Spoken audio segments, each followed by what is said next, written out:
Who is Muhammad? Peace be upon him. He is a human, not a demigod, nor a son of God.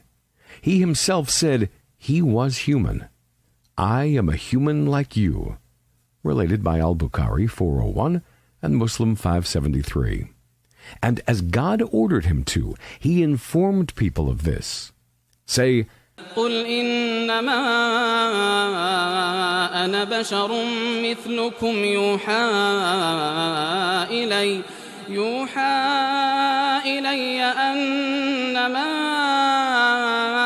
إلهكم إله واحد فمن كان يرجو لقاء ربه فليعمل عملا صالحا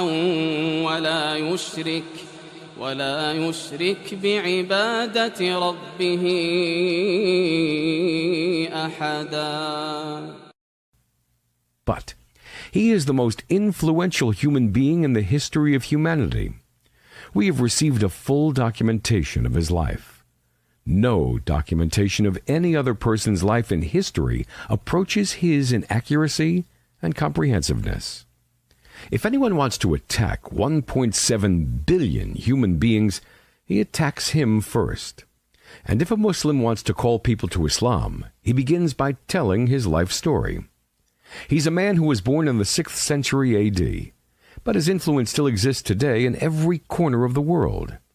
He's a man who fought battles in which he received head injuries, and his front teeth were broken. Yet he was a model of modesty. He is the one who was victorious in most of the wars he fought against his enemies, and at the same time, the one whose most bitter enemies came to believe in his message. He was the one who, with his followers, was subjected to savage oppression and torture. And when he was victorious and gained absolute power over his enemies, pardoned most of them.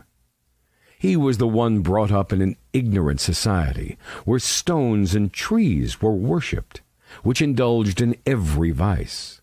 But he never tasted alcohol, gambled, or fornicated. When the words, "the honest and trustworthy," referred to a particular person, those who heard them knew that they referred to Muhammad, peace be upon him.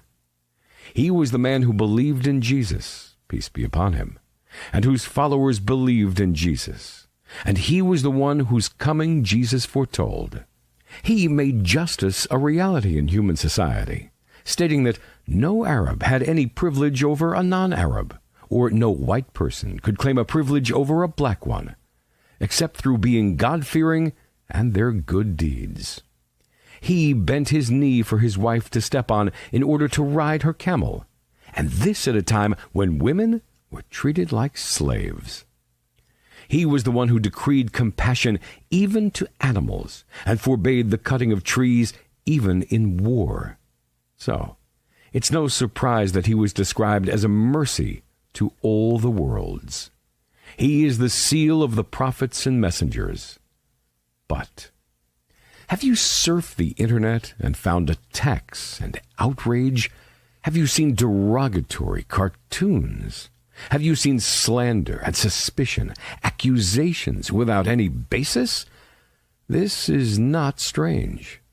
Ever since the day Muhammad, peace be upon him, was sent to the world, his tribe, the Quraysh, placed men at the gates of Makkah with one mission: to spread false propaganda against Muhammad, peace be upon him, to every visitor to the city.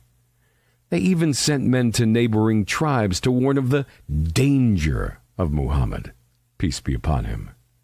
These hired mercenaries still live among us. You see them on TV channels, websites, and social media platforms.